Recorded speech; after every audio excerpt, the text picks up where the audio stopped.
पत्नीने आपल्या 16 वर्षाच्या मुलासोबत तिच्या 2 मित्रांच्या मदतीने पतीचा खून केल्याचा धक्कादायक प्रकार पनवेल तालुक्यातील उल्वेनोडमध्ये उघडकीस आला असून आरोपींना पोलिसांनी ताब्यात घेतलंय। नवी मुंबई विमानतळ सर्व्हिस रोडवरून वाहाळ गावकडे येणाऱ्या खाडीवरील पुलावर अनोळखी इसमाचा मृतदेह पोलिसांना आढळला होता। त्यानुसार उल्वा पोलीस ठाण्यात आकस्मिक मृत्यूची नोंद करून ओळख पटवण्याचं काम पोलीस करत होते। दरम्यान उल्वेनोड येथे राहणारी रेश्मा सचिन मोरे आणि तिचा मुलगा हे रेश्माचा पती सचिन मोरे हा कालपासून मिसिंग असल्याबाबतची तक्रार देण्यास पोलीस ठाण्यास आले होते। त्यावेळी तिला अनोळखी मयत इसमाचे फोटो दाखवल्याने तिने ते फोटो पाहून तो तिचा पती सचिन मोरे असल्याचं ओळखलं। रेश्मा मोरे हिच्याकडे अधिक चौकशी केली असता ती असमाधानकारक उत्तर देत असल्याने तिच्यावर पोलिसांना संशय आला। त्यामुळे रेश्माच्या मोबाईलचे सीडीआर तसंच त्यांच्या राहत्या घराचे बिल्डिंगचे सीसीटीव्ही फुटेज आणि मृतदेहाच्या शवविच्छेदन अहवाल यावरून मृत इसमाचा नाक आणि तोंड दाबून खून झाल्याबाबत खात्री झाल्याने खुनाचा गुन्हा नोंद करण्यात आला।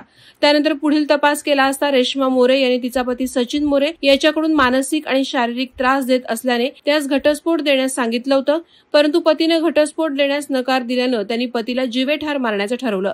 रेश्मा सचिन मोरे वय वर्ष 35, हिनं मुलगा वय वर्ष 16, तिचा मित्र रोहित टेमकर आणि रिक्षा चालक प्रथमेश म्हात्रे यांच्या मदतीने कट रचला।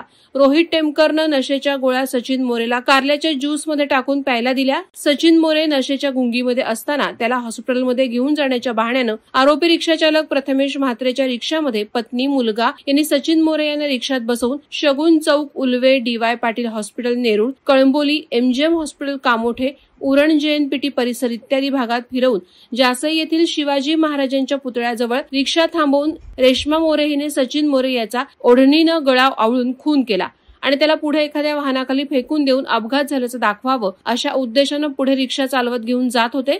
दरम्यान त्याला रिक्षामधून बाहेर फेकणं शक्य झालं नसल्याने आणि त्यातच सचिन मोरे याचा परत श्वास सुरू असल्याचे रेश्मा हिच्या लक्षात आल्याने तिने परत त्याचं नाक आणि तोंड हाताने दाबून जीवेठार मारलं।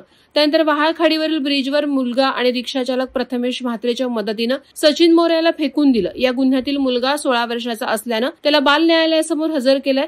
तसंच आरोपींना अटक करण्यात आली असून त्यांना पोलीस कोठडी देण्यात आली। आपल्या छंदासाठी नराधम पत्नी रेश्मा मोरे हिनं मित्र रोहित टेमकर याचबरोबर रिक्षाचालक प्रथमेश म्हात्रे यांनी सचिन मोरेचा कायमचा काटा काढलाय। वादळवारा लाईव्हसाठी संजय कदम, पनवेल। नवी मुंबई व रायगड जिल्ह्यातील ताज्या बातम्या आणि घडामोडींसाठी सबस्क्राईब करा वादळवारा लाईव्ह चॅनल आणि दाबा बेल आयकॉन।